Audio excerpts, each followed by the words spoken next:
Okay, so I think, yeah, we can start. The idea now is we have we will work with the two data frames that, well, okay, this is convenient because here we can see the data frames that we have here. I will make this maybe a little bit smaller.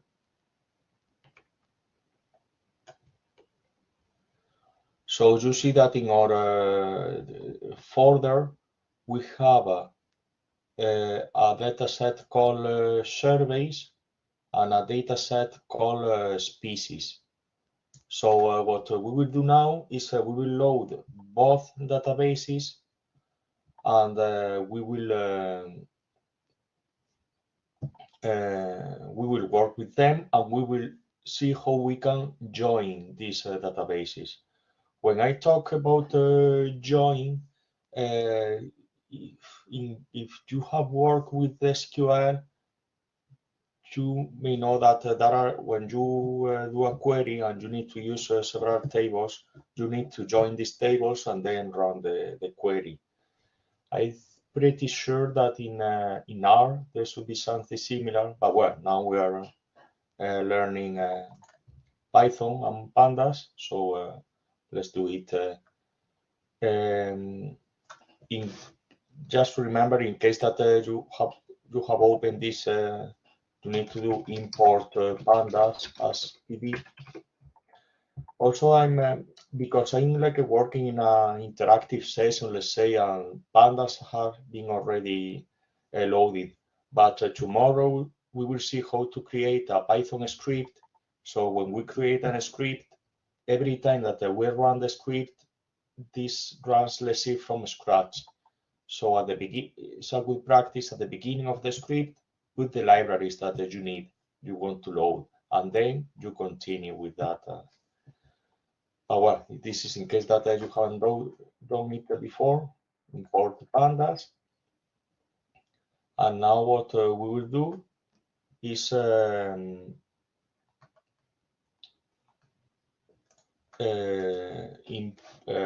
read the surveys df and species df to say that it's a data frame.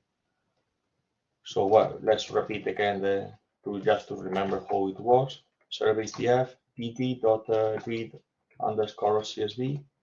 Also, in case that I will copy in the chat the lesson that I'm following. So this one, we are now in lesson 5. Well, it's called episode 5 of the lesson that read CSV. So name is a data surveys.csv. Oops. And in the documentation appears two options that we haven't used before because are like, let's say, by default, but just in case that you want to know that they exist, we can use keep underscore default NA equal false. That means if the data is well, okay, let's write these two options. The other one is NA value equal, and I have a list of values. And now I close the bracket. Okay, what that means is in case that I find an NA value is equal, if in case that I find empty string, let's say, that will be not a number, is what I'm saying here. It's like a keep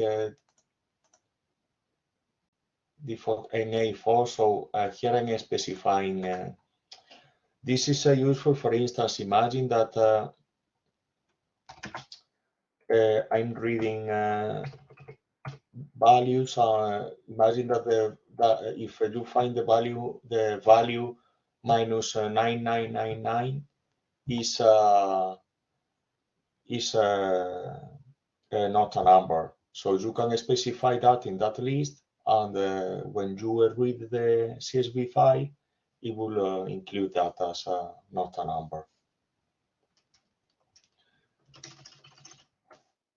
Okay, so let's do that, and let's do the same with the species ID. Species df underscore df, and same. cd.read CSV data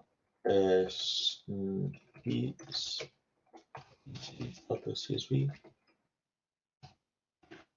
Oh, well, just to we'll copy and paste from here to here.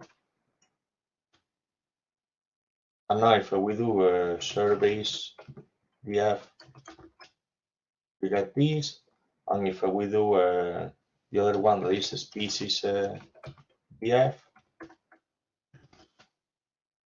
we get this. Species ID, you see,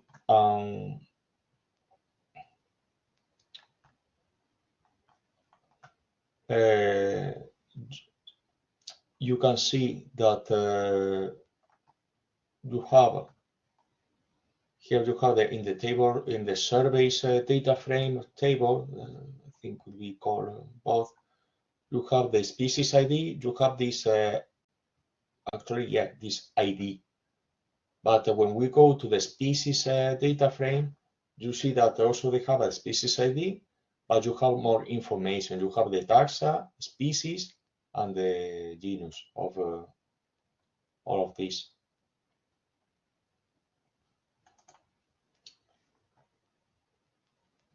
There are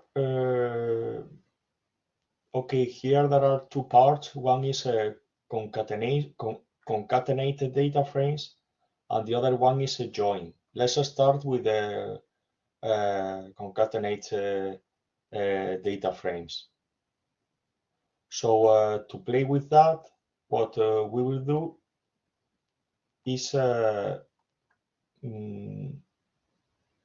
we will generate two small data frames using surveys data frame. So what we will do is we will take the first 10 rows and the last 10 rows of the data frame. How can we do that? So we will create a survey underscore, well, let's follow the same name as the documentation, SUV, equal surveys data frame dot head, and to get a certain number of rows, I can specify it as an argument. So I get, well, actually, I think I will change, I will get a survey first 10. The name is more descriptive. And if I do survey last 10 is surveys. Also, this is important when you choose the name of a variable. There are cases that you can use a short one. For instance, if it's an arg, if you use a function and it's two integers arguments, you can use a, b, or I. I mean, if the name is clear, is, let's say the name, the type of or what the variable is clear with a short name, use it.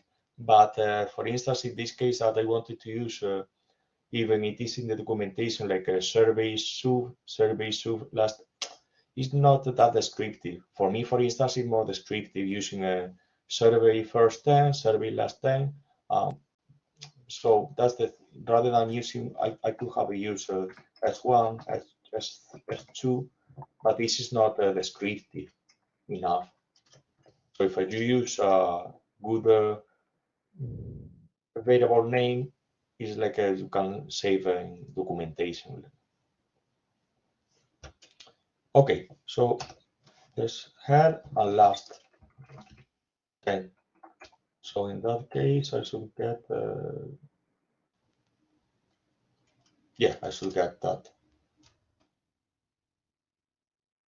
Run, I get an error. The error type error, last, because yeah, I'm using last, but last actually doesn't, is a completely different thing. It's tail. Still the coffee is not.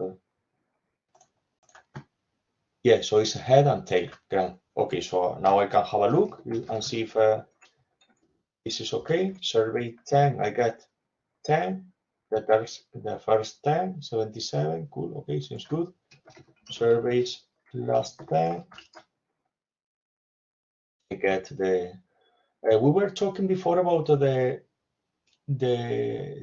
index. That you see that this like this column here, that this is kind of auto-generated, and you see that it starts with the like the last 10. We can like not get rid of, but we can reset the index. So to reset that is we need to do survey last time dot reset index, and the parameter is like a user drop, but true. If I'm able to write it. So you see, if I execute that, I get the index now starts with the 0, 1, so like I reset the index that is in the.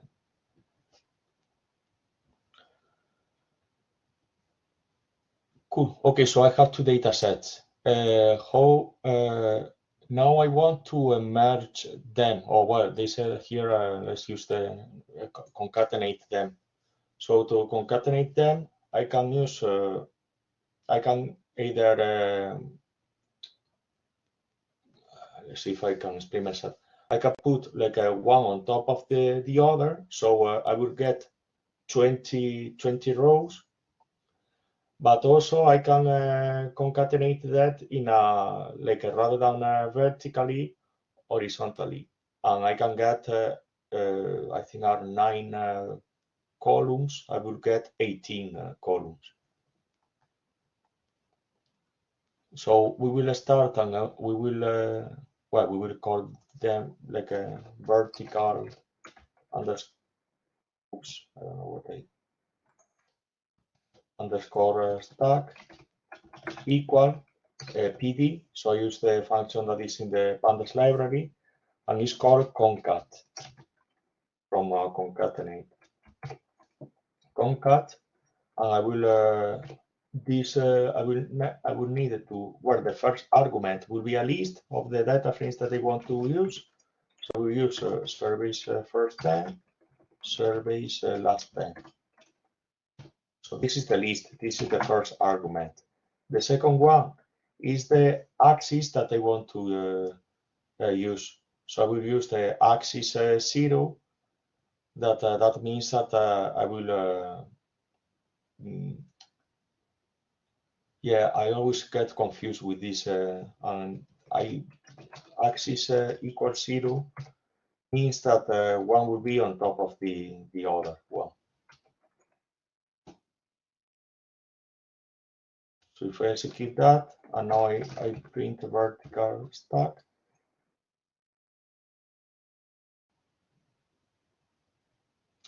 I see that I get this. I get the first 10 and the last 10. Here the index is again like not right, but for using the reset index, when I use that, the thing is returns a data frame, but it doesn't save the changes. But I can Can use a vertical stack equal vertical stack dot reset index drop equal false. Not true. Okay.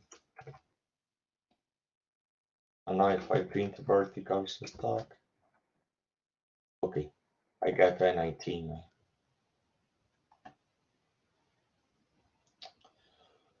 Cool. This is in case that I want to be honest, for me, yeah, for me, like, kind of makes sense this, but if for some reason I want to put them horizontally, I can do this. I can do that.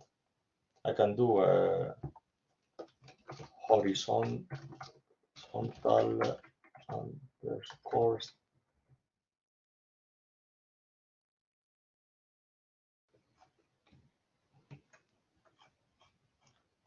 Sorry, I'm okay. Underscore stack equal, yeah, PD concat,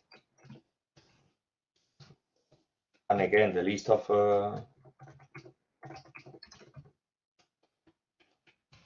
data frames, surveys first 10, surveys last 10, those list, and the axis will be in this case a 1 rather than 0. So if I execute that and now I print horizontal stack,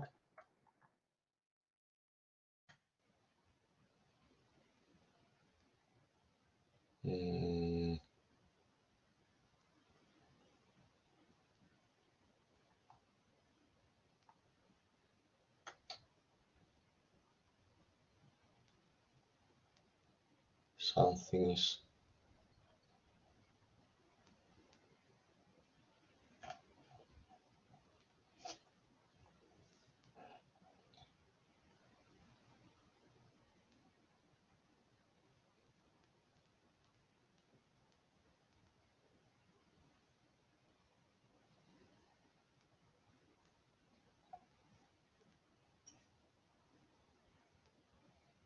okay. I think okay. I mean, what I expected was to have a 10 rows rather than 20, but I think it's, the issue is because of this, of the index. Let me see if that.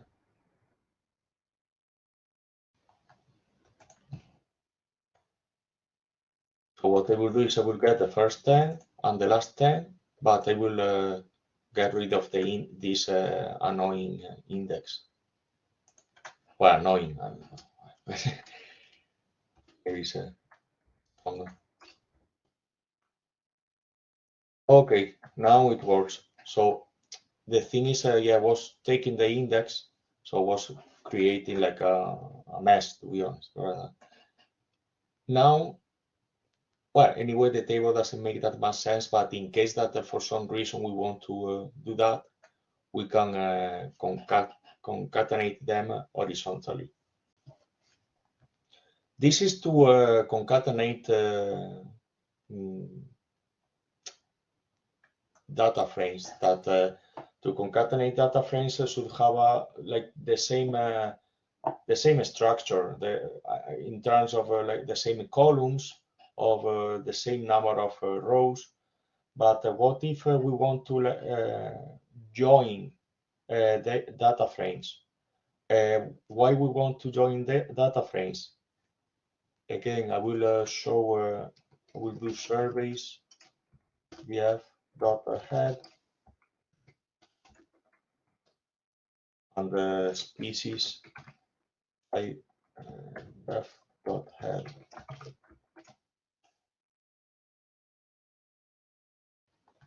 I will make this bigger. Okay, so I think you can see the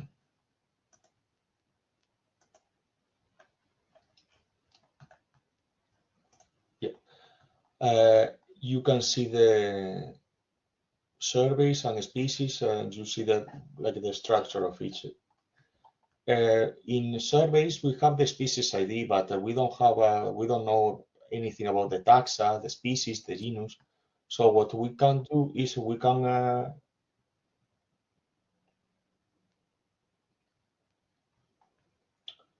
concatenate, sorry, not concatenate, we can join them, and where, for instance, here NL appears, here we can get the corresponding entry of this table, genus, species, and taxa.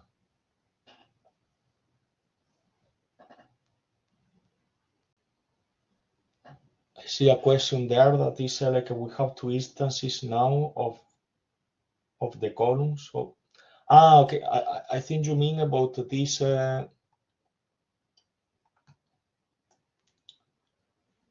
Actually, that's a good question. That is, yeah.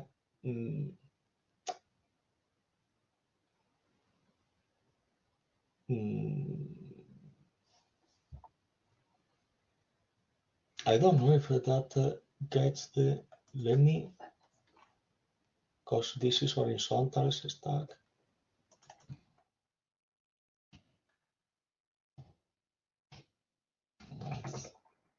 Let's see what that returns.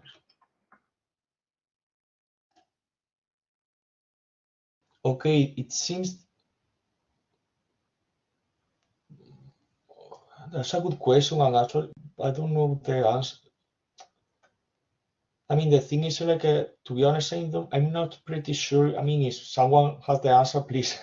But I'm not pretty sure what is the sense of like the meaning of like joining this or having like a duplicate columns.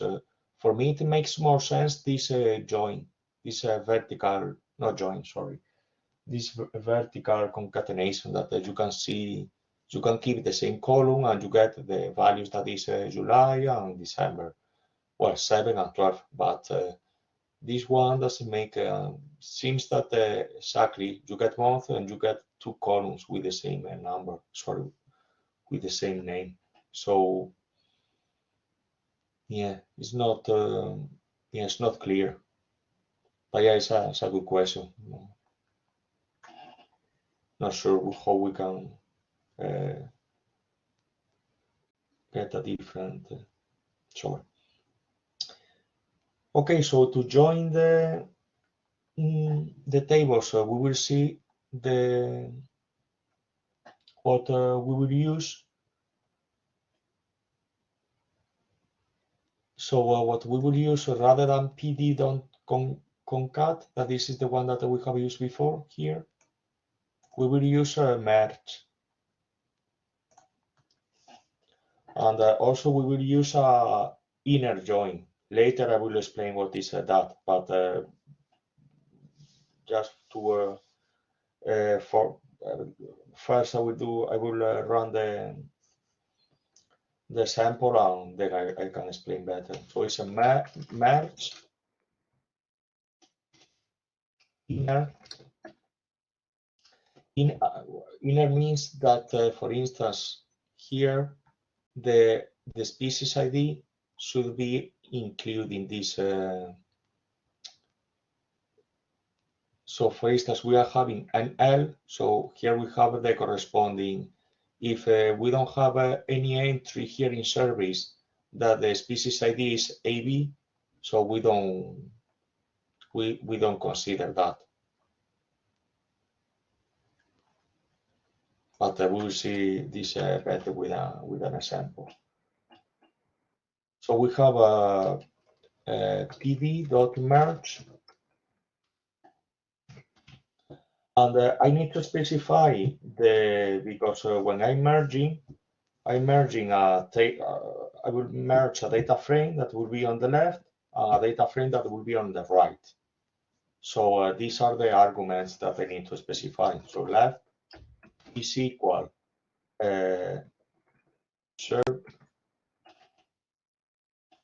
surveys df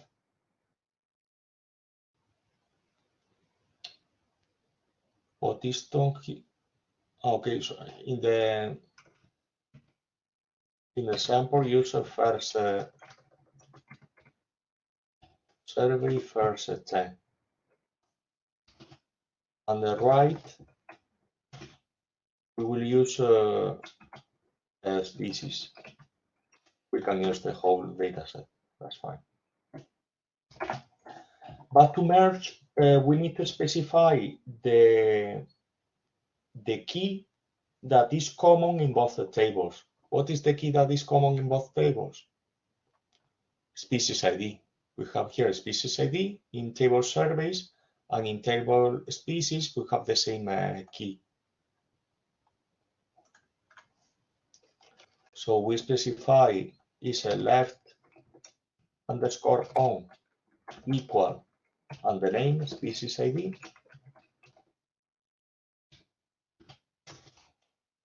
and right underscore on again the name of the column. This should be okay. It's not okay because I forgot to add another quotation mark here. Now it works. And if I do merge inner, if I print that, you see that left is a survey first 10. So here we have the first 10. And you see that the species ID column now NL corresponds to Toma albicula, and the taxa is a rodent. So you see the first two are the same, so get. And this is the inner join. Inner join means that the table that is in case that for instance you see that the genus, species, and taxa there are 1, 2, 3, 4. Yeah, 4 different. So these are the ones that are included here. But if you go to the, well, if you print species PDF, you see that there are many more. But these are not, doesn't appear here because are not, there is not like a join, like a relation between the species ID. I don't know if that makes sense, or happy to repeat again. I'm trying to explain better. The graph that is explained, that maybe using the graph makes more sense. Let me see if that. Oh, that's a. Okay, this is a new feature of. Oh, okay, that's easy too. So this is what I mean with the inner join. We have a table 1 and table 2. So this is like a left, right. So inner join are the ones that that is always like when there is one row of the left table that match with one row of this right table.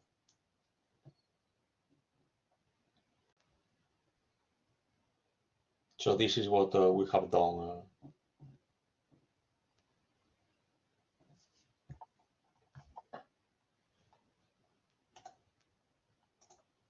We can do let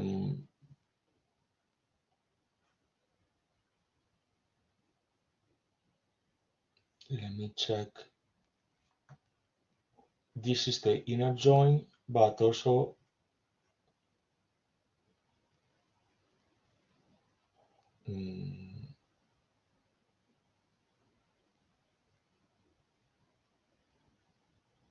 okay, there is a no, but this is not right.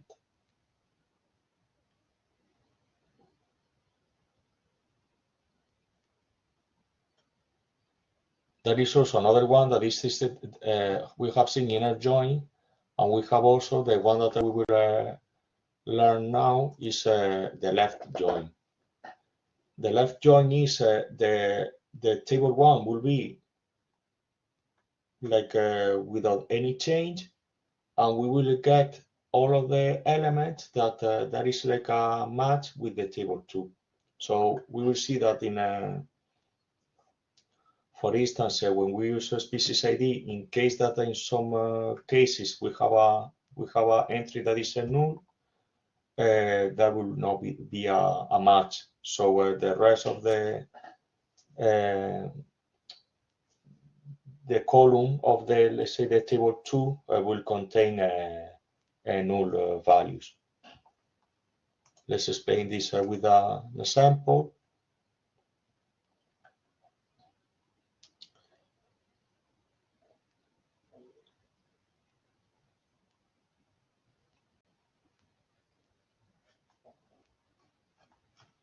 Also, it's explained here in the documentation. I will copy this. Actually, we'll try. Because species ID have the same name on both tables, we can get rid of that. And we can execute something like that. Let's see if that works.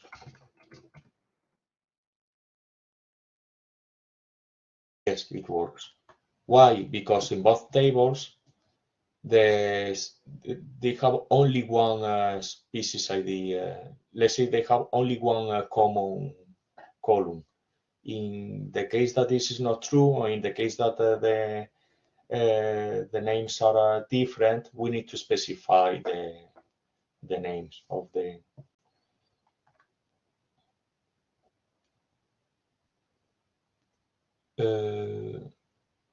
Okay, what is the change if we want to do merge left? We have a PD merge left. Same, we have the same, but the only thing that change is to specify how is equal, and we'll say that is left.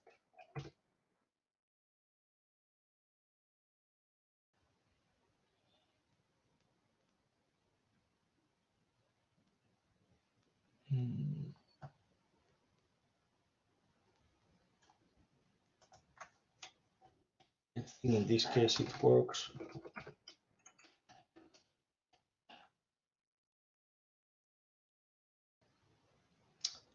In this case, it works because here we're having the whole table species IDF.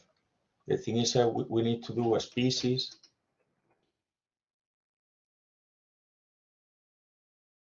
Okay, sorry, I should have done my bad. Species first 10. Oh, actually, sorry, what is done here in the.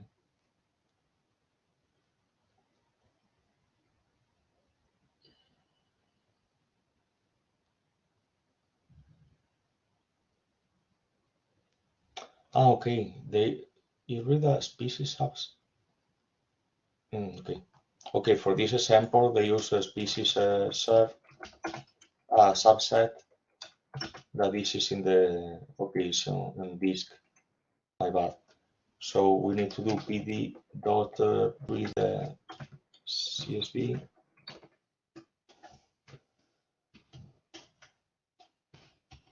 data species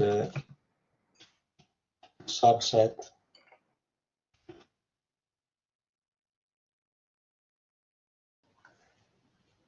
and the rest of the.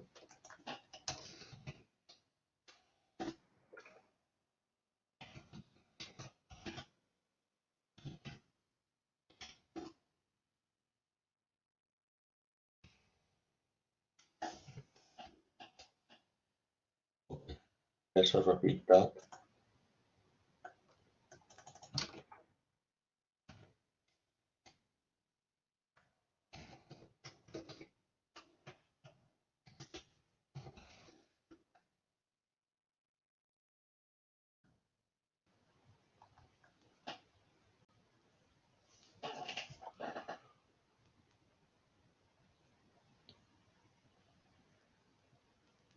Okay, but I need to species subset. All right. Change. Oops. Because it's a sub.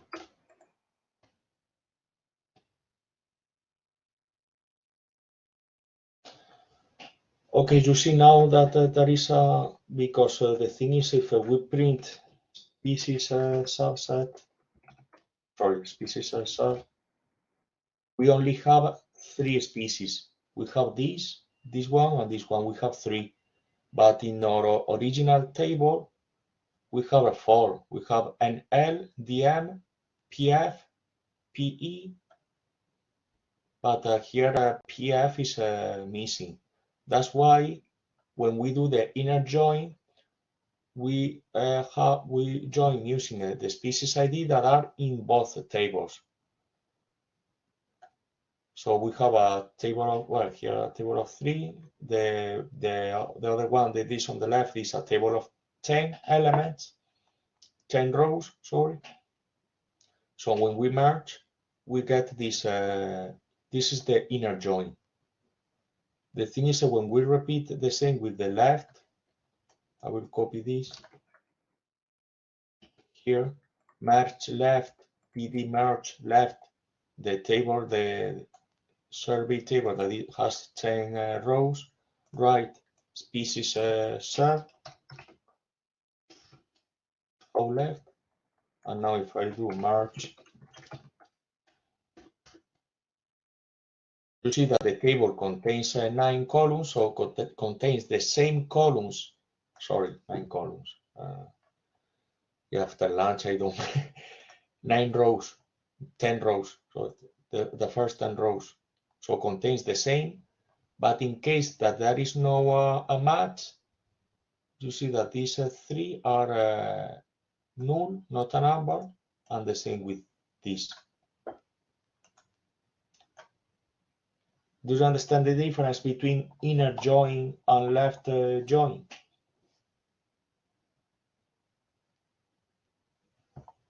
If not, please let me know. I can repeat the.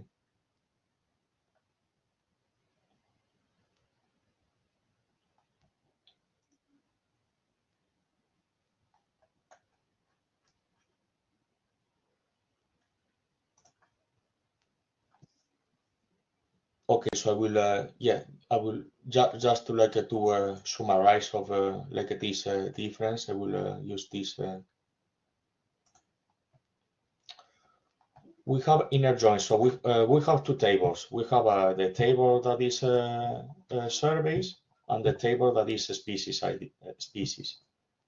We merge both tables using the species ID column. If I do inner join, we will keep the rows where the species ID element, let's say that appears in both tables, in table 1 and table 2. In the, let's say in Pandas syntax, is that the table that is on the left and the table that is on the right. Actually, here the graph should be table left and right. Oh, well, this is inner join. Left join is all of the elements that is in the table that is on the left merged with the elements that exist in the table 2. So when we do merge inner table, we print the merge inner.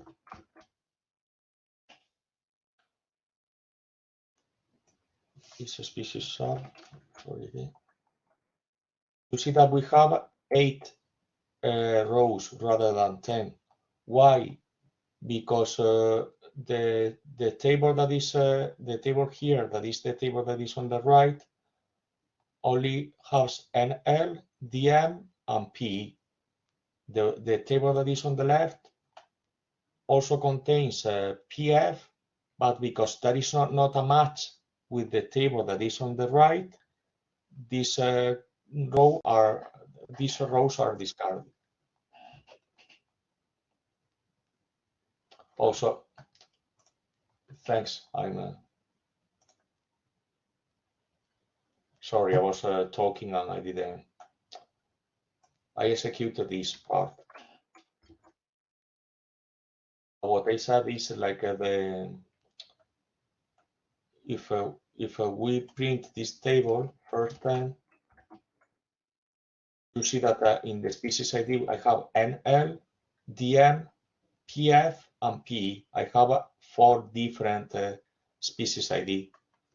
But if I print the species sub, I have 3. So the thing, the inner join is prints the, or like do the join of like the both the species ID element should be in both like in both tables. If not, it gets discarded. So for instance, this row that is a PF, this would be ignored, and this one as well.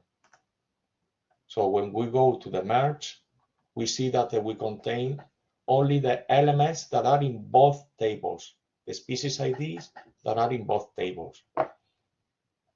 What is the way of avoiding that? In case if we can use merge, PDF merge, but we need to specify how left. So we can do a left join. Left join means the left table, leave it like that, so it's full. If there is a match with the right table, okay. But if not, put none. Is that now more clear, or I know it's a little bit like complicated to.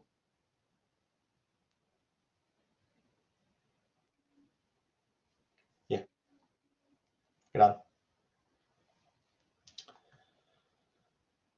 Let me check because I think there are.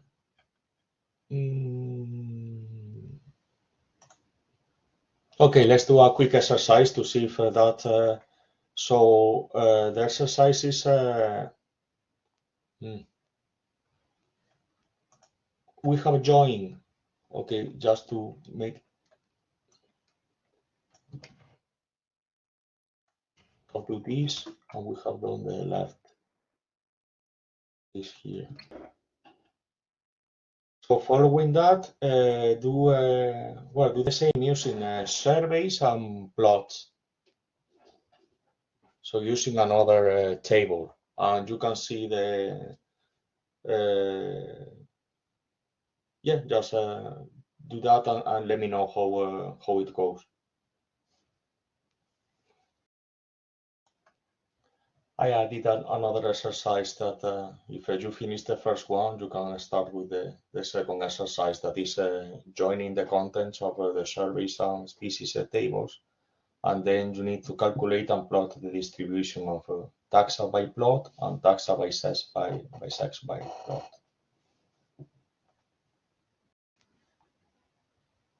Actually, we remove, let's say, taxa by plot. The other one is, I think we can have a look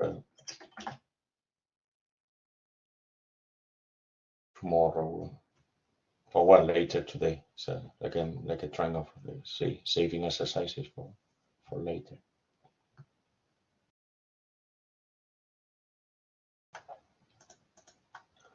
Okay, so I think we can solve the exercises together. And also there is a second, yeah, let's solve it together. There is another thing that I would like to explain of the second exercise that is a little bit more difficult, but well, you can have it as a reference in case that it's about like when we plot the figure, we will see several ways of plotting that one. Okay, the first one is merge surveys, CSV, and plots CSV datasets using inner join and left join. There is a way of adding a new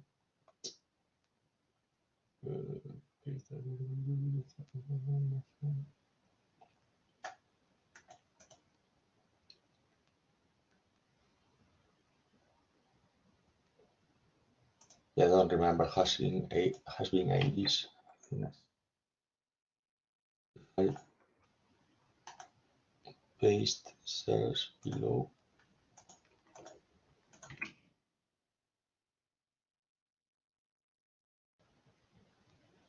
Okay, it's here. This is what I wanted before. Insert a cell below. It has been a while since I don't use it. Cool. Okay, so this is a merge survey. So I will copy this, paste. So I want to do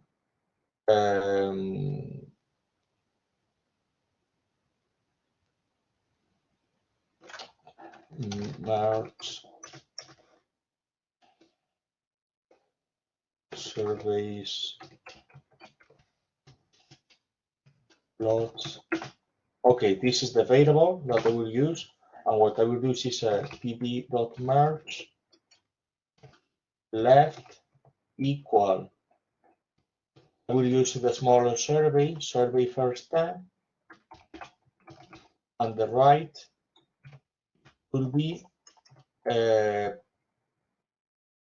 plot, but I'm noticing that I haven't loaded plot, so let's do that. So it's a plot underscore df equal. Let me see if I remember. Was pd.read underscore csv. That was should be data plots dot csv. I guess we'll see if that works. So now in right plots df. Let's execute the print merger survey. Let's see if that works. Okay. So you see that here I did a merge. Left is the surveys, so it's this table here. I'm not sure if I would know. So it's like from weight. The weight is, let's say, the last column of the left table, and what I'm doing is I'm using the plot. If I play, so you see the plot ID, and you see also the plot type. So this is doing an inner join, and I guess that using a left join will be the same, because we have 10 rows, that this is the same number as the survey first 10, so left join will be the same. You need to remember that the syntax, the only thing that changes is that you need to specify the argument how do you want to merge. By default is inner, but in some cases you would want to use left.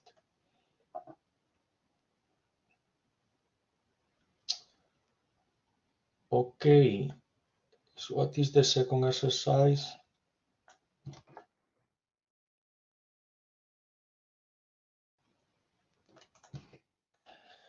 Create a new data frame by joining the contents of surveys and species tables, and then calculate and plot the distribution of taxa by plot. Okay, let's go step by step, because yeah, seems like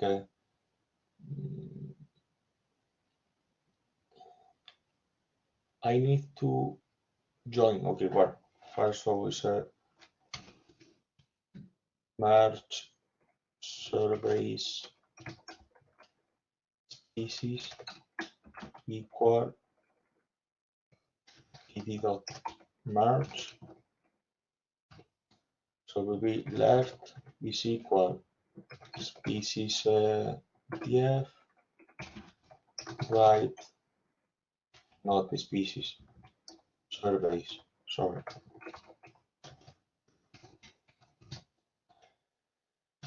By the species df, and just to be sure, in case that we will use a whole left, in case that there are some species that are not in the.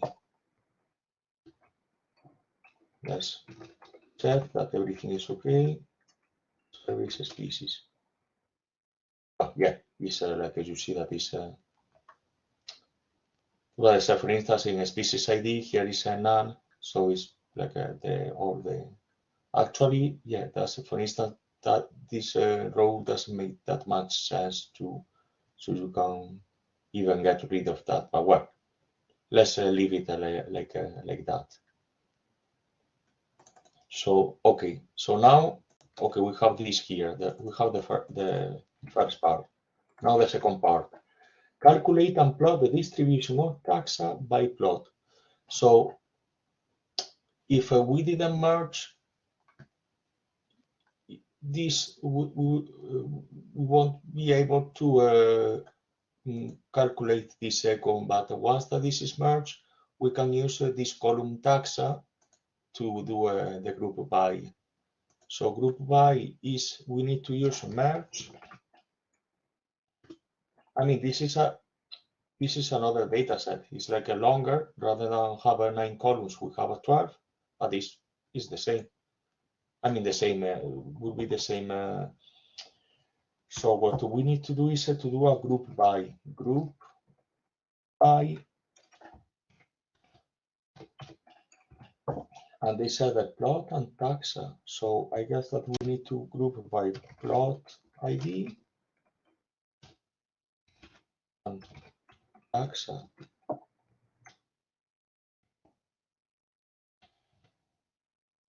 Well, let's see the result of that. Okay, we don't have any. Because I think now we need to do some count. Okay, this is what okay. So you see that for the plot ID 1, we have a bird, rabbit. Well, okay, I will use record ID.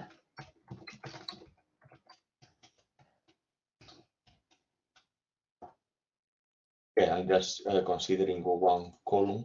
So now it makes like more sense. So you see plot ID 1, we have 11 birds, 2 rabbits, and almost 2,000 rodents. And the same, well, similar with plot 2, 3 until plot 24. Okay, so we have that. And what we want to do is we want to use to print that. In order to go step by step, I will copy and paste, and I guess that that will be plot time, I think it was, bar.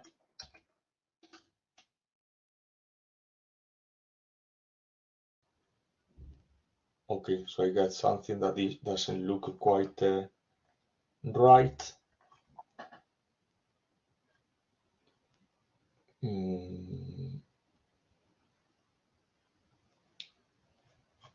Because, okay, I think what I've done wrong is because I need to do a, this is what I wanted to explain, that is the, like the,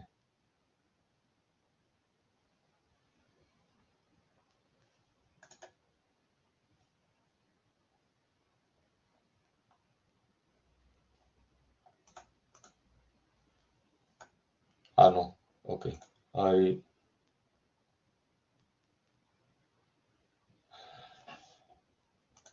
okay, this is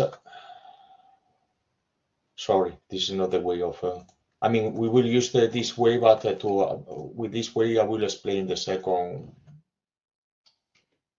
Actually, this is the difficult way. The easy way is to buy plot ID.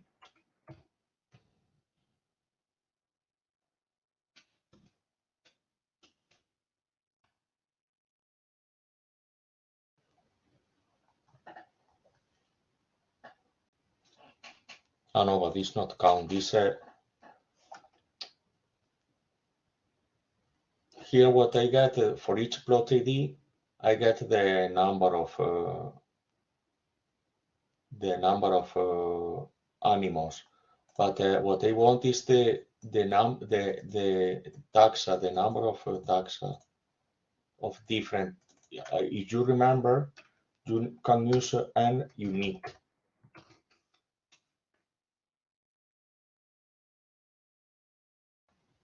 So you see that for okay, now this is the, so it's not an easy.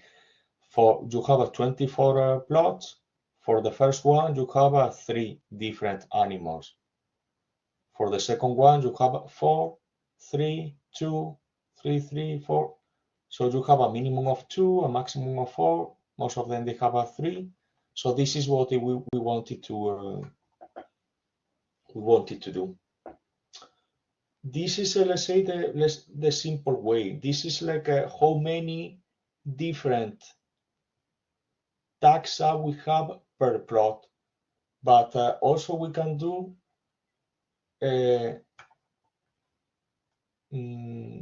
what we have done before. We can print the number of animals, and we can use colors to differentiate if they are from one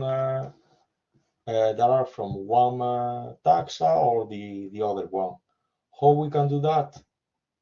Let's see if this is let's say this is the one way of solving the exercise. This one. Let's see the more difficult one. That is more complicated, but we will try to get it to done.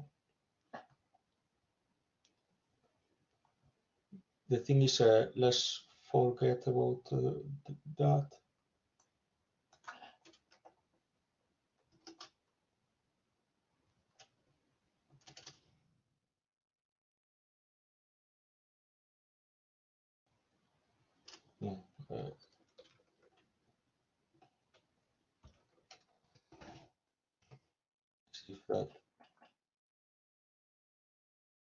Okay, so we get this table. You see, we get a plot ID, taxa, and we get the number of birds in plot ID 1, number of rabbits in plot ID 2. We want to plot this. How we can do this using colors? We need to unstack this. What that it means? Just to make things easier, I will copy and paste. So you see that we have this table. If I use count and then I use unstack,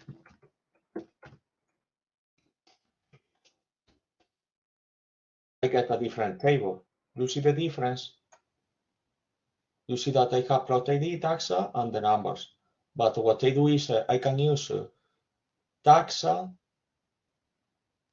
instead of being a column will be the name of the columns. I will use the second column as a name of columns. Do you see the difference in the?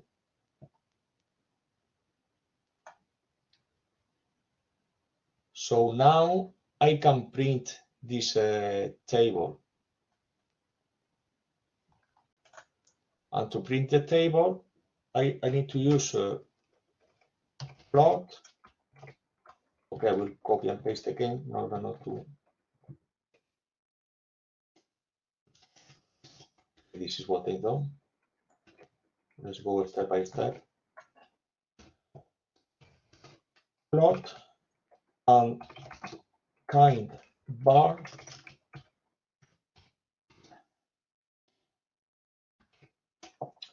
And let's see what it shows. No. Here you see that for each plot you print like the number of rodents that actually is quite high, and the reptile, rabbit, and bird that is like a really small in the. But also there is another way of plotting this that is using stack bars. But the thing is we need to specify stacked equal true. If we use that, you see this graph, but the thing is because it's quite. How can I make this bigger? No.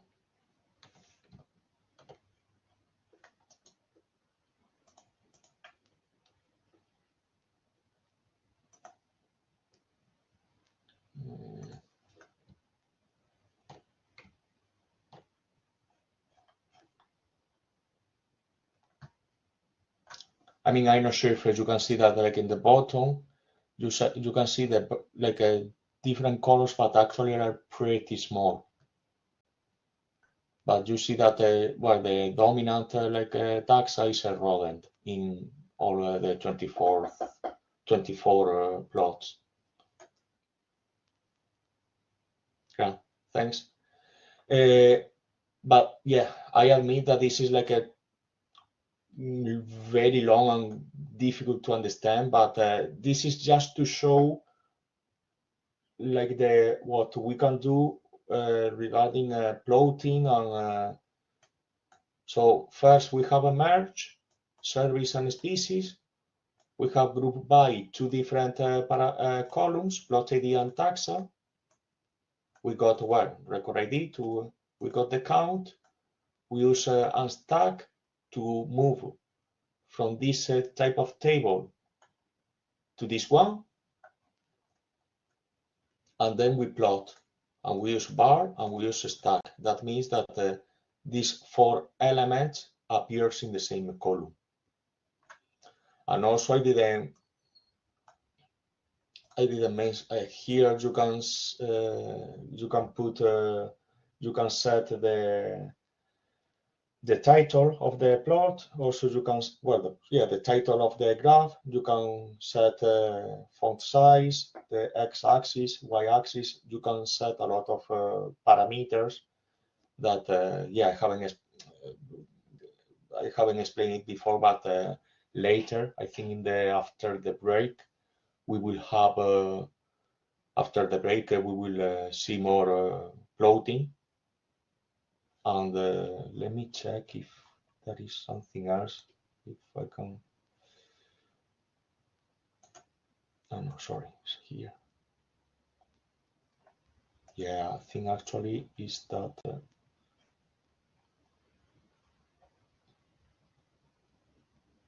Yeah, that is another exercise, but I think we can do it tomorrow.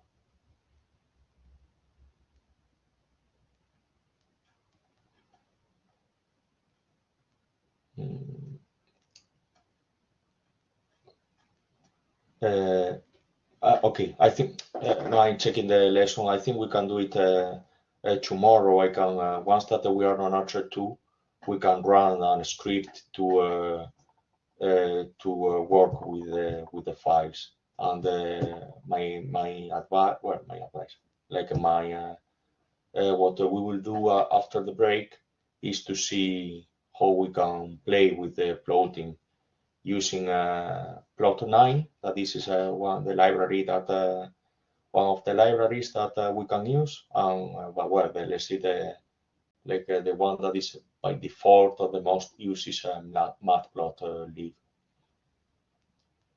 Any questions or anything that?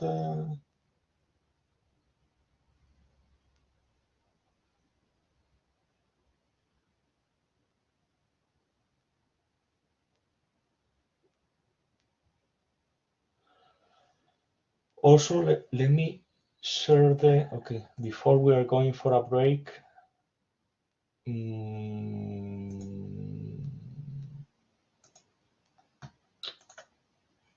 Let me share this thing here.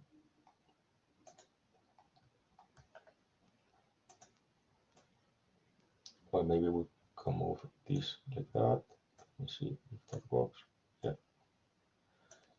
Okay, so this is now is an afternoon break, and my question is okay if we start at we have it from 4 to 5, or did you want to change and have a shorter break? I mean, up to you. But I'm happy to be like from 4 to 5. We have a 1 hour of making plots.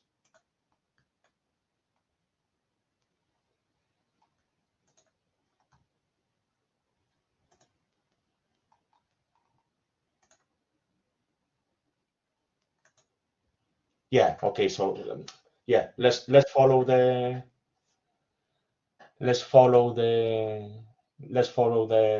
timetable. Let's have a half an hour break now, and from 4 to 5 we will play with plotting. I think I'll be around. So any questions or anything that you want to discuss, please let me know. If not, see you 4 p.m.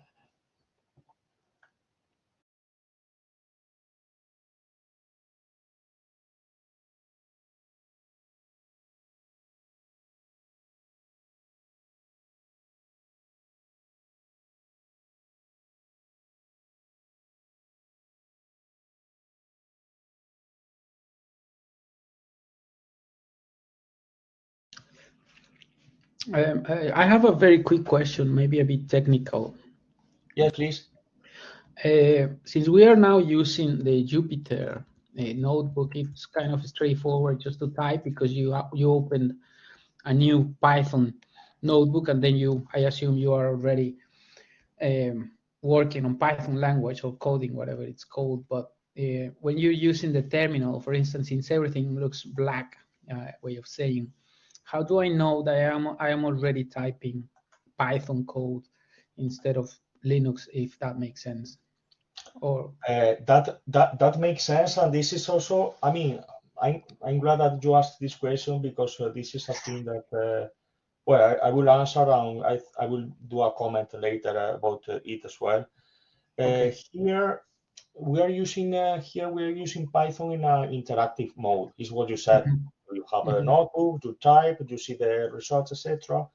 But when you use another machine, like a remote machine, this is not the way that I would recommend. I would recommend writing a script and executing the script. Using the nano script. Yeah, so let me, I will try to, actually, yeah, tomorrow we will see an example of how to do that. Today Okay. is more interactive. It's kind of, okay, let's play with that. But my recommendation is to write a script and execute it using Python. I think, Okay. yeah, tomorrow we'll definitely tomorrow we will see that how to run this in a. It's possible using a Jupyter notebook, but again, it's not the. I would say it's not the right or the way of when you use a remote machine.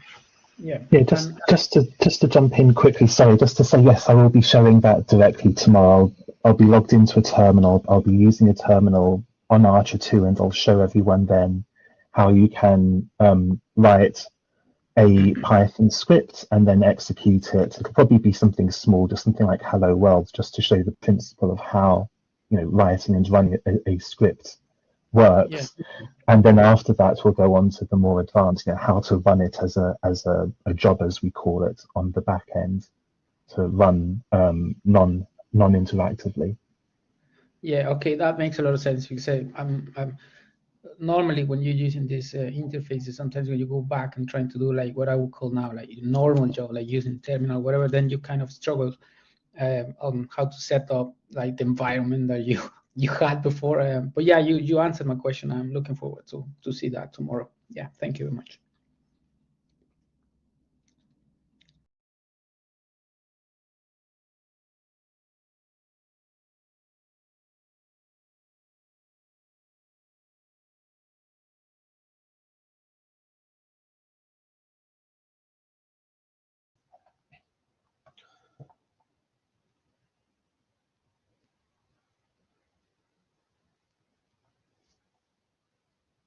Okay, so I think we are good to start. I had another coffee, so hopefully it will work. So okay, it's 1 hour left. The idea is to see a little bit of plotting using plot9. What I learned with plot9 is the syntax is pretty similar, not to say the same, that plotting on R. So everything that you will learn today, in case that in the future you have to use R for plotting, you can apply the same concepts. We will try to see also a little bit, I'm not sure if today we will have time, but maybe tomorrow, to use matplotlib as well. But yeah, plot9 is similar. So okay, I will give me a second that I share my screen. Okay, I think I will erase this.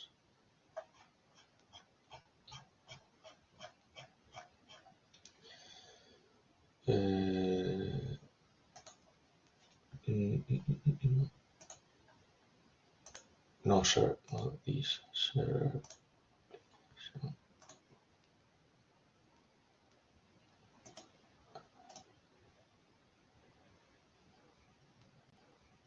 Yeah.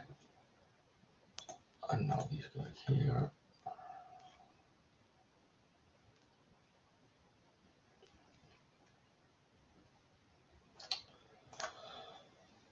Okay, just to say that plot9 is the syntax is similar to the one that is in the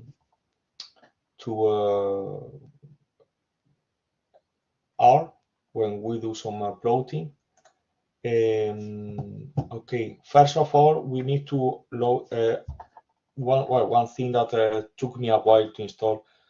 Plot9 is not installed by default on Anaconda. So what we will do is, we will execute import plot9 as key9 and execute it. In my case, it should work because I have it installed, but in case that you have an error, please let me know and we will see how to install it.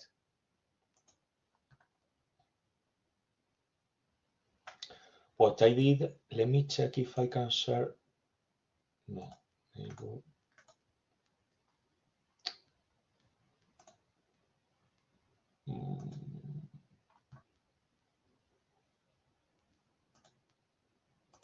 There is no way to.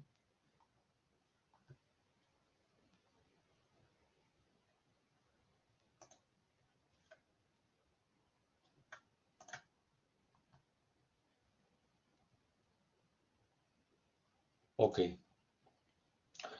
So the way that I used to install plot9 was like, let me see if I remember, I think was pip install plot9. Because using Conda, to be honest, I don't know why it took ages, was blocked, and I couldn't install plot9 using Conda. And I didn't have time to debug. So what I use pip. Sorry that in the screen appears as yellow and is not readable. Yeah, maybe now looks better. So this is what I executed to install. But because it's already installed, well, they will say that it's. But maybe you need to do that.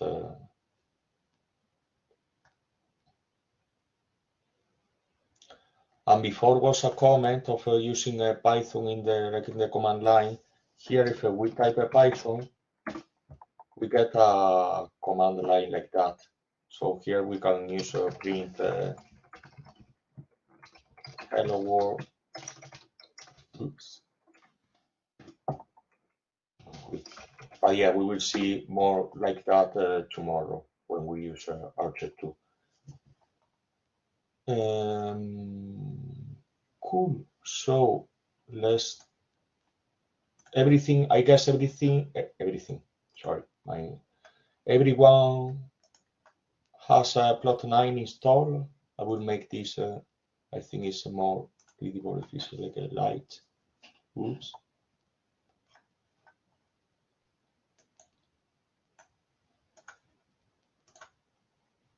Okay, so let's start plot9.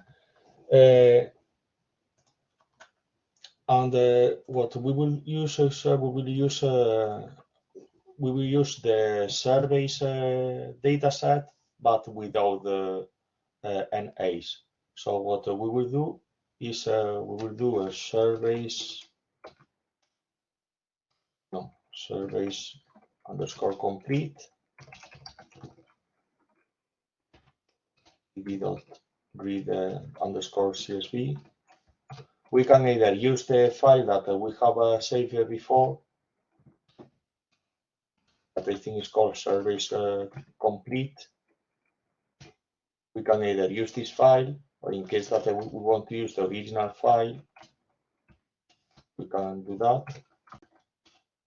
And then we can do a surveys complete equal surveys complete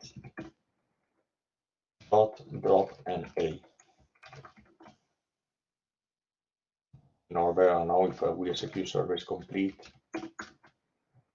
you will see that we don't have any NAs, so it's it's better. Okay, plotting. So because here we use kind of our syntax, that means that we will use the plus operator and Python in order to avoid confusing a Python. What all the commands that we will write using plot9 will be inside the brackets. So our library that I was mentioning all the time is called ggplot. So what we will do is p9, that is the library that we have loaded before here, this one, dot ggplot, and inside I need to specify data. Data will be service complete, and we can, if I execute that, I get a graph. Well, graph, but it's empty. So now we will going step by step, adding content to the graph. The first thing that we need to add is the mapping is called. Okay, so we have this, and is inside the ggplot. We have data, comma, and we will specify the mapping. Mapping is equal p9 dot as, that comes from aesthetics. Open and then I in the X I want a weight, and Y I will print the hindfoot length.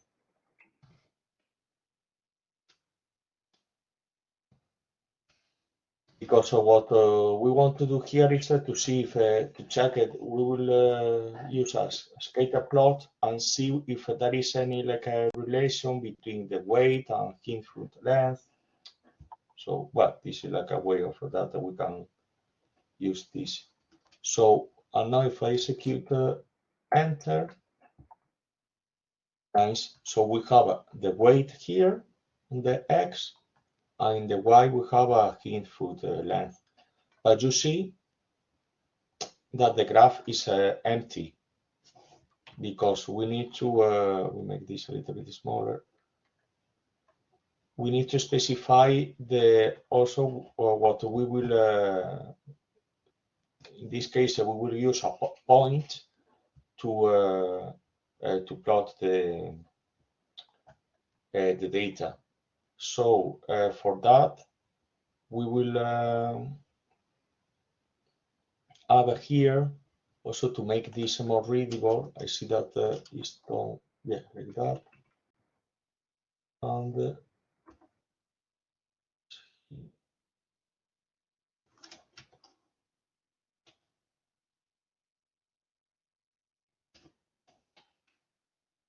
use plus 9 dot geom underscore point. All of this that I'm explaining actually is quite, let's say, I mean, at the beginning it could be quite difficult to remember, but remember that the documentation is always there. So in the future, if you need to do that, no, normally what I do, I don't, to be honest, I don't remember any of these. I normally check the documentation and let's say replicate the steps. Also, in case that you want to modify anything of what I do is I search that in Google, or it depends. If, for instance, if I spend like several days doing graphs, I remember what. So don't be like this is difficult to remember, but that's why we have documentation, because it's our knowledge there. So if we execute this now, yeah, this is what we want to get. So we get a distribution of weight and input length. I didn't specify anything here, so this is like, let's say, the most basic plot that I can have. I use a geom point, but also I can specify one thing that I can specify is the color. Okay, if for instance I use in black, but in case that I want to use blue, I can put color equal blue. I think it's like that. Let me check if that works. Yes, I can use a color blue. Not sure if that accepts the English, like the British English. Yeah, so you can use either the British spelling or the American one. Let me.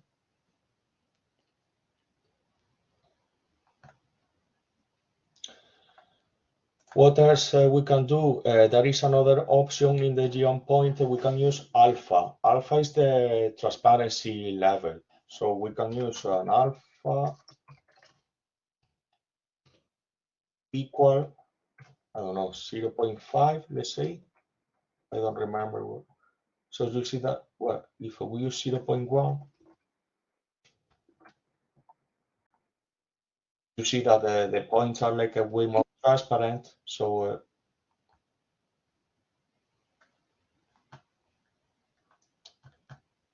yeah, I see if there is like in the chat, there is a message saying that when you use plot9, you get an error that is no module named plot9. This is because you need to install plot9. My recommendation is to do pip install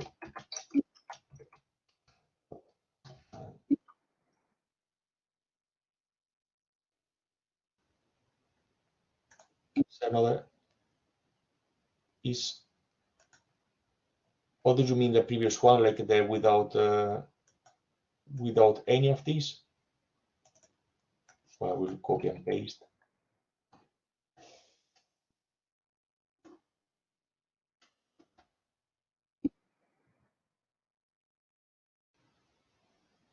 Ah, sorry.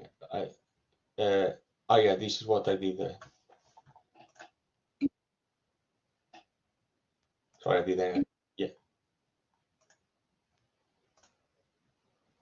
So what I did is I load the import plot9 as a P9 and load the service complete and dropped NA.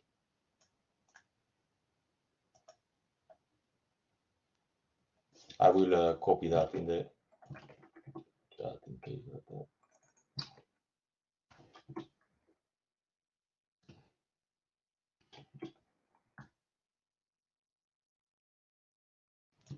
And maybe this is in. I'm not sure. I think in the chat will be actually okay. So these are the things that we can do with the okay. Let's do an exercise now to have everyone on the same exercise. Is the following. There is a way to make this.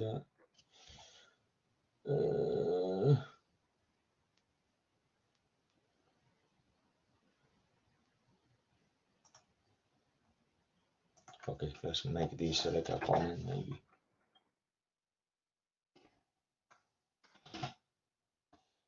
So the exercise is the following. Oops.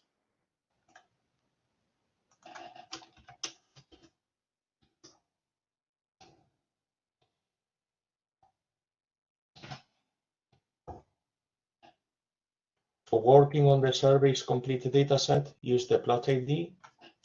Should be like that. Column.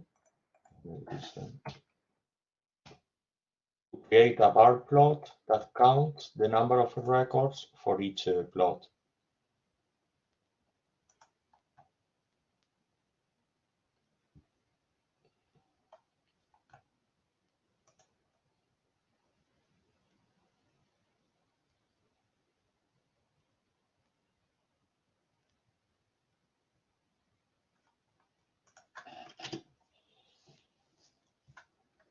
I will, because will be pretty similar to this one. So you can use this as like a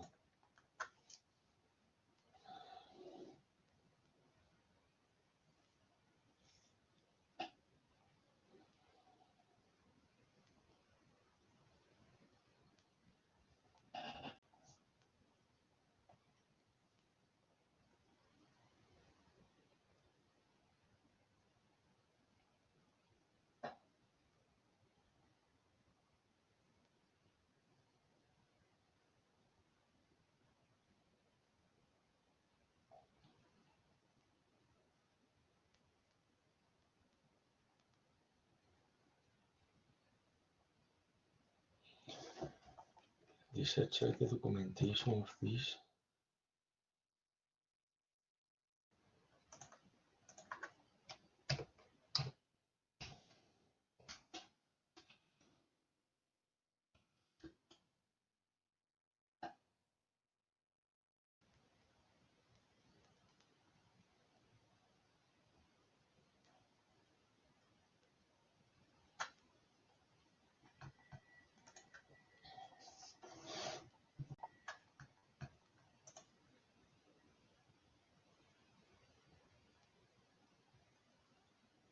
Okay, I will give you 5 minutes and then we can solve it together. Or if you need more time, or yeah, please use the chat and let me know.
Okay, so I think that we can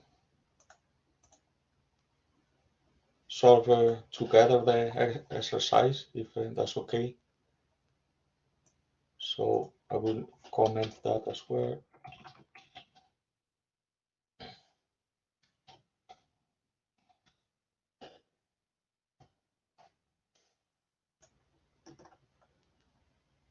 Well, also here we have the documentation of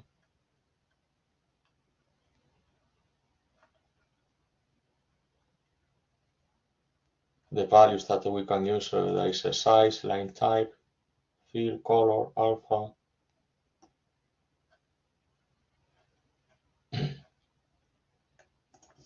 Right. So, okay, so using the is p9.ggplot. So data is the same. This survey is complete.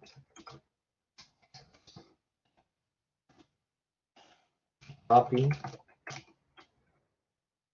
will have the same p9.as. Here X will be plot ID.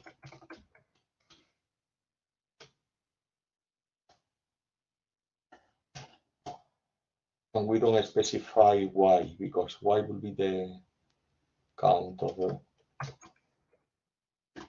and now we use plus p9 dot beyond bar. Close, and if we execute that, we get this.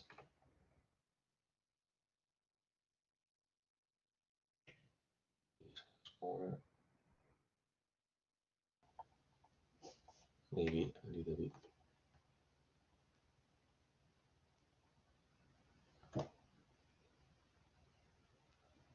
So this is the exercise. This is in case here you see that we are using bar rather than point. And by default, it seems that it gets the count of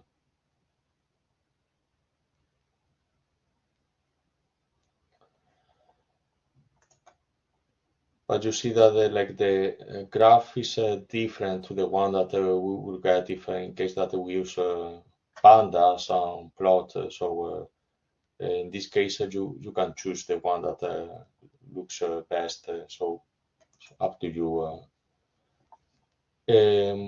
This is in case that for some reason you want to you find or you're familiar with the ggplot, or there are some features in ggplot that could not be available on pandas or matplotlib. But what it's good to know several ways of doing the same thing in order to choose and have more resources the time that you want to solve something. Well, in case that you need to learn R in the future for some reason, this is the same syntax that you will use in R. Okay, let's continue. If there are any questions, let me know. What we will continue is with the previous graph, that is this one.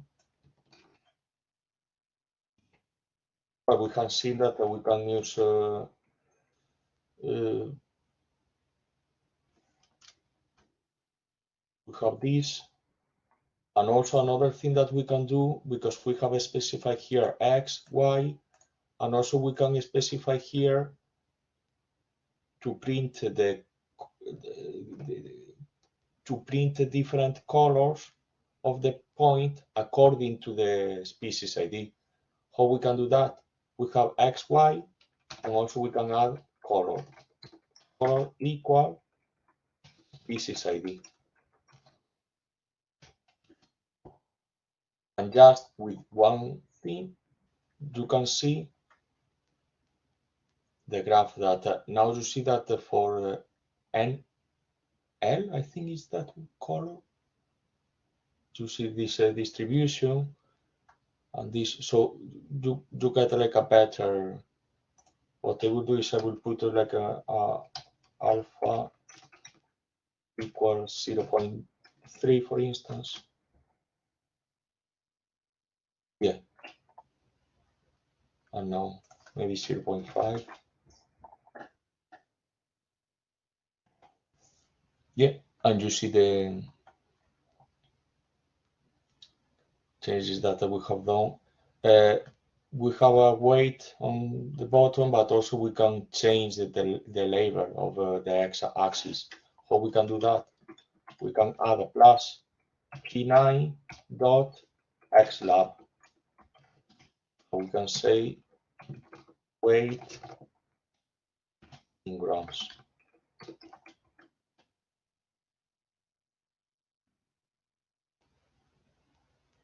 And let's change as well p9.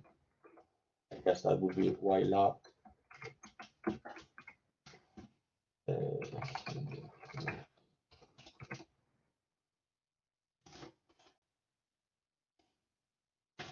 These are centimeters, but don't remember. But just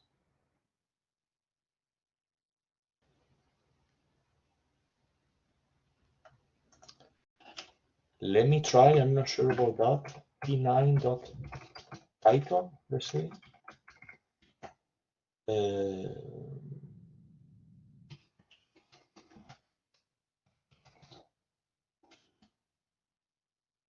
No, there is no title, so it should be something different. Okay, we'll try.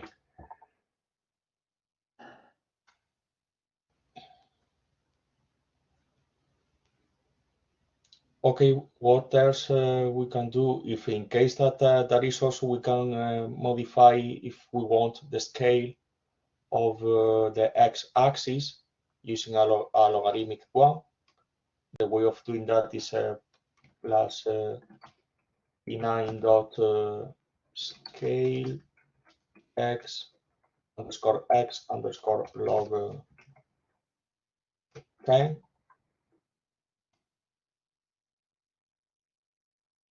And now just see the weight that is like in logarithmic scale.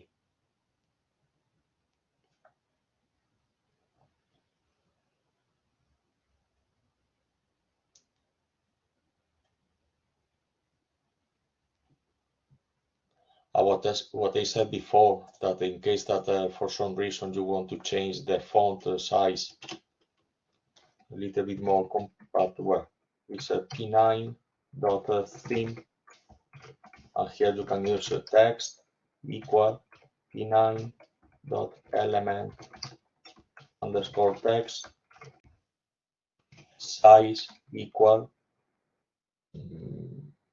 maybe 10. I don't know. It's just a question of trying and see. Yeah, I think it's similar to the one that we have.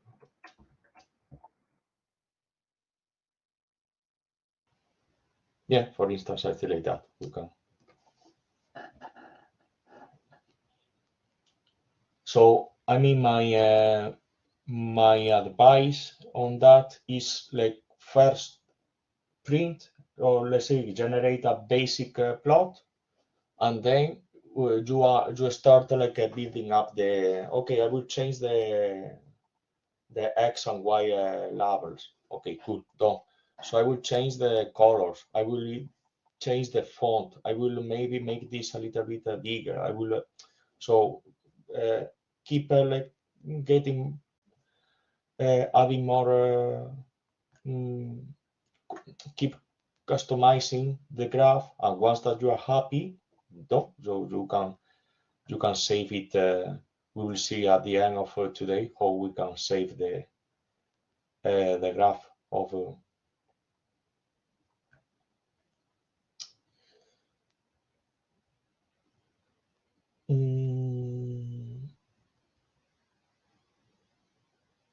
that is an exercise, but what we will do, let me copy and paste this, and let's do the exercise together, because they tell you to do the exercise, but the thing is, I mean, the documentation doesn't explain anything about it, because everything is new. Okay, so remember that we have this, but for instance, the exercise is the following. I will copy and paste here. Oops. So what the exercise said is map the sex in these columns, and use for male use orange, and for female use blue. So how we can do that?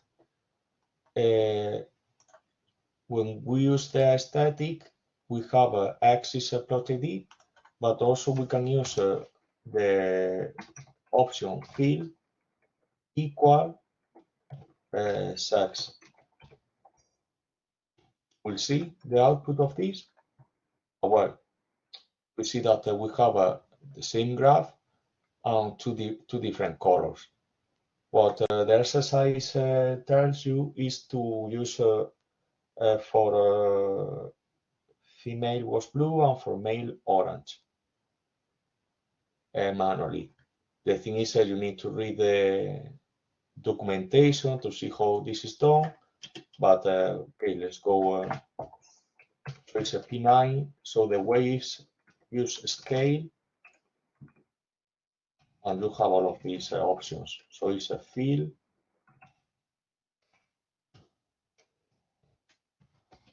manual.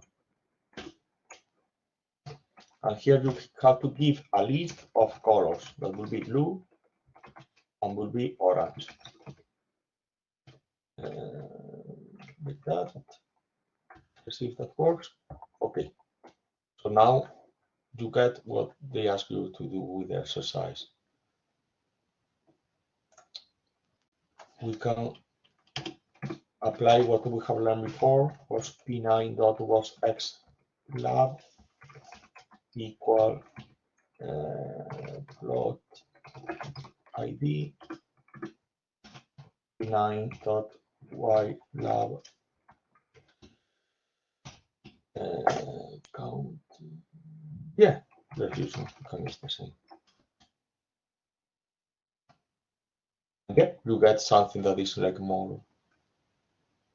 Yeah, not very. Yeah, colors are a little bit ugly, but well, maybe we want to then like that. Okay, so we have seen how to plot scatter plots, bars, and also we will learn how to plot distributions. Well, I didn't ask any questions so far. Is everything more or less okay? I know that this is like a bunch of information, but what I want to show here is all the, well, like a part of the possibilities that we have. So I'm happy if you remember that. Okay, I can generate these plots, but you will always have the documentation to replicate the steps. So don't worry much about that. The goal is learn like possibilities that you can have. Okay, so the next one is plotting the distributions. So again, following the syntax is we will use p9.ggplot. Data again, service complete. Mapping will be equal p9.as of aesthetics. X will be species ID.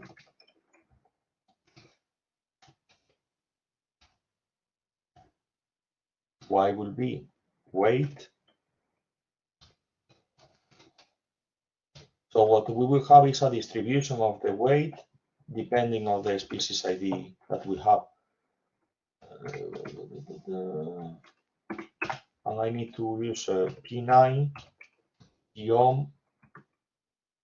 We have all of these. So we will use, which one we will use? Block spot. We will use that one.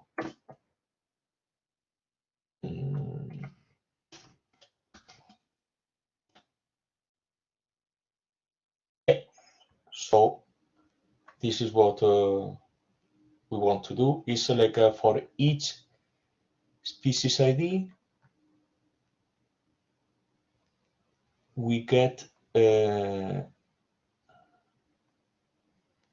this distribution. The thing is a problem that we have, well, problem that you see that, for instance, the distributions that are quite small, you see that here is, yeah, are not that readable too.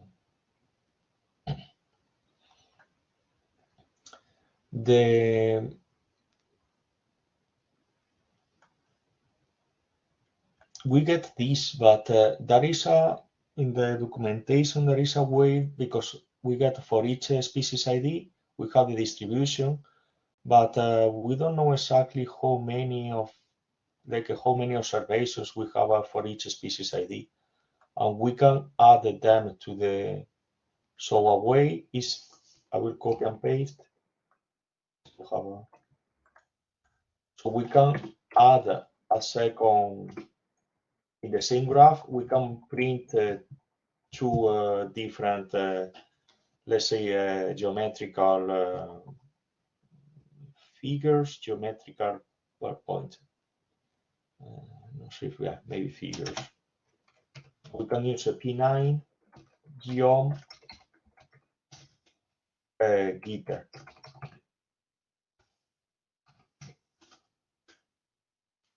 execute that.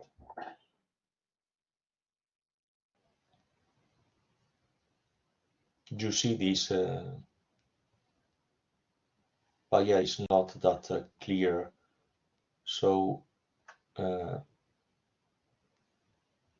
what we can do is we can modify the alpha, the transparency, alpha equal 0.2.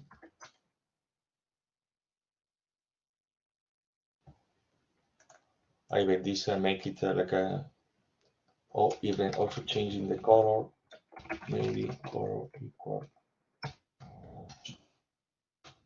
If I can type orange. Yeah, maybe. Okay, orange looks like a fire over there. So, okay, you can have something like that, or even you can change the alpha here.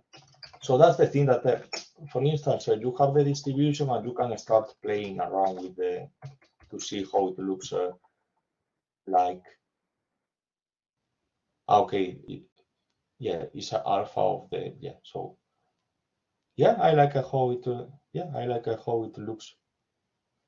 So there you printed the distribution, and also you printed the number of observations. So could be useful in case that for again what I said, for a presentation, paper, etc.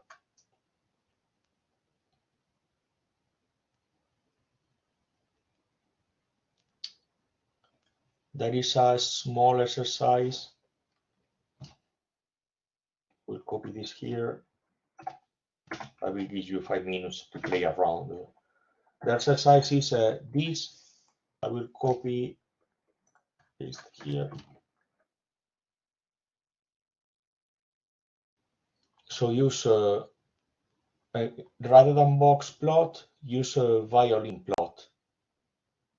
And rather than using the normal scales, use a logarithmic scale for the y-axis. And once that you are done, please let me know in the chat.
Do you want to solve it together? Okay, let's do it together. So again, let's play with the, so we have this. Actually, yeah, I like this like an orange color. It looks like a fire. The on-box plot. So these are a violin plot. So let's see how it looks like. It's fire. Oh, violin. Here, I guess that I will get.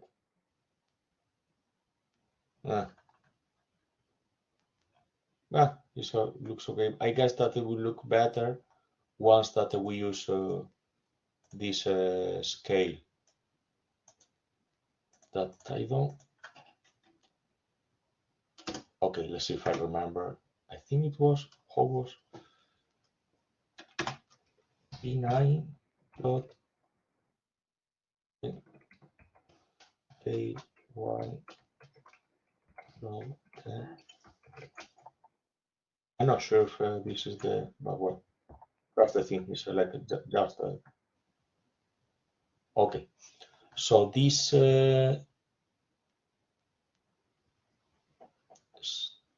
yeah, using the logarithmic scale, you see the entries. Well, it's not that.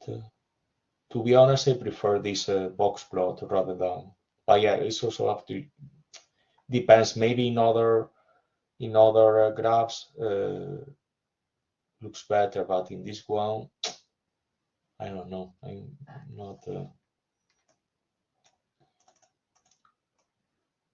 Let's use box plot.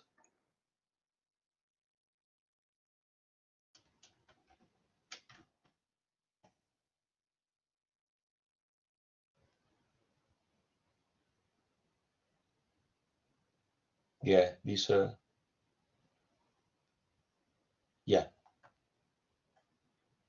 Okay, so just to again, I will change again the so X lab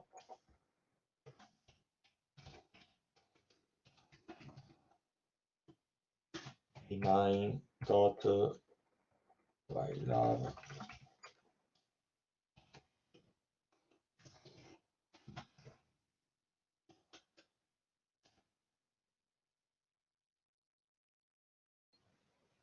Okay, so yeah, that looks so.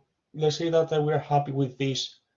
We can save it in a file. So having this, okay, we'll delete this. The way of saving that is we will use a variable called myPlot that is equal all of this, fine. And now we will use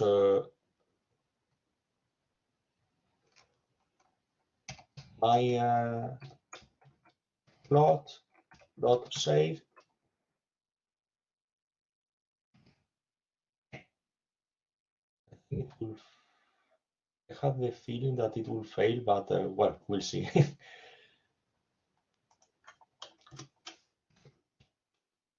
And the name. Okay, the name we will use. How this was called how we call it, the distribution. Yeah, okay, let's use that.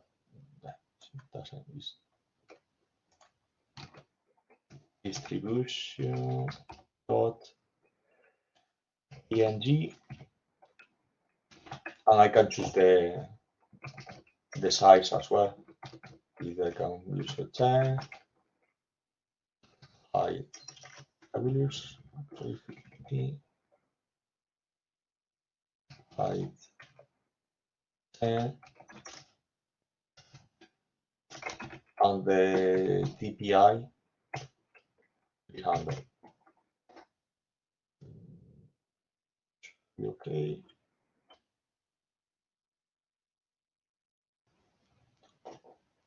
Well, this is the only thing that they got are warnings. It's not a big deal. It's we are saving 15.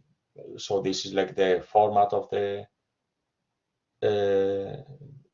graph that we are generating, and also we are generating this distribution.png. I think, let me check if I can open. Here it is.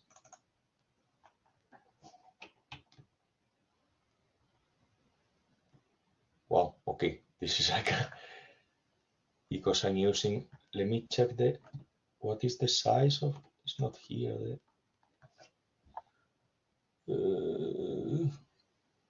How can I see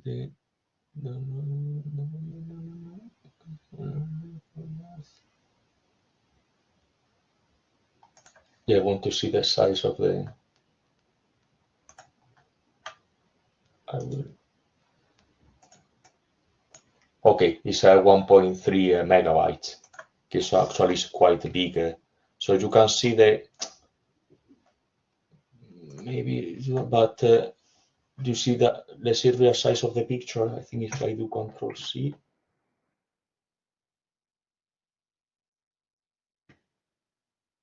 you see that the resolution is quite good. So, for instance, for a presentation or for if you want to read the data more in detail, you can use that. I will put again what the commands that I have used.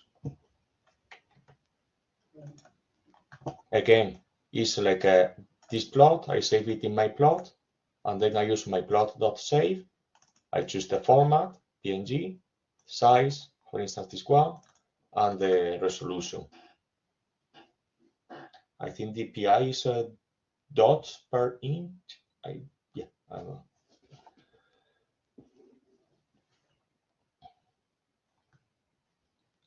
Okay, so let me check it. There are two more.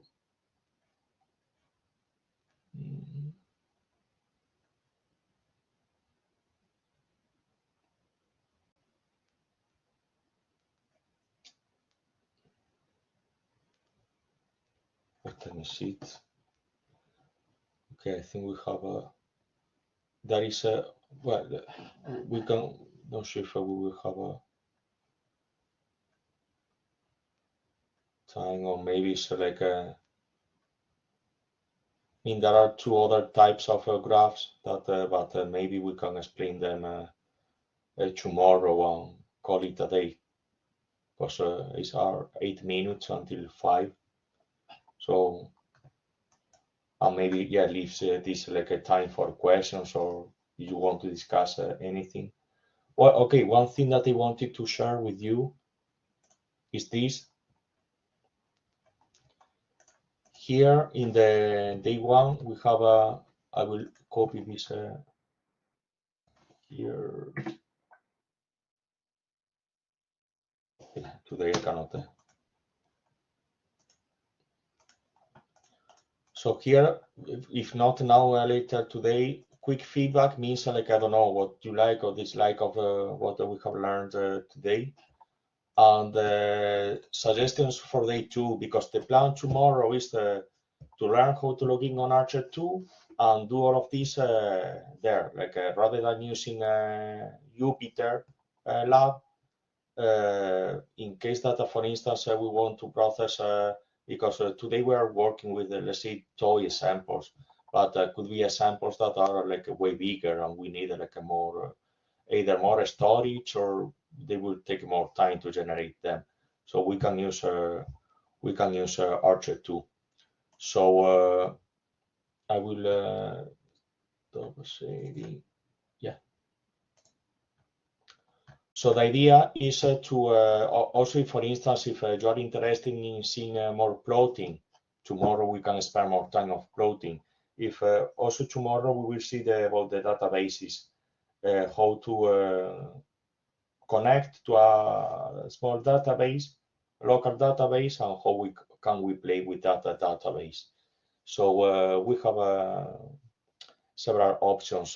Please let me know in the path what you prefer, and we can adapt and spend more time in one. Also for the today we haven't done many exercises, because the idea is do them tomorrow. There are I have in my mind like 3 exercises that they would take more time, and I think it's worth doing them tomorrow. Not sure if there are any questions. If not, tomorrow we will start at 9:30. And yes, please, any questions or anything? I hope that the lesson was okay. And tomorrow, we will finish this and see how to play with ARCHER2. I will stay here until 5 in case that you need, but I think we are done for today. So thanks, and see you tomorrow.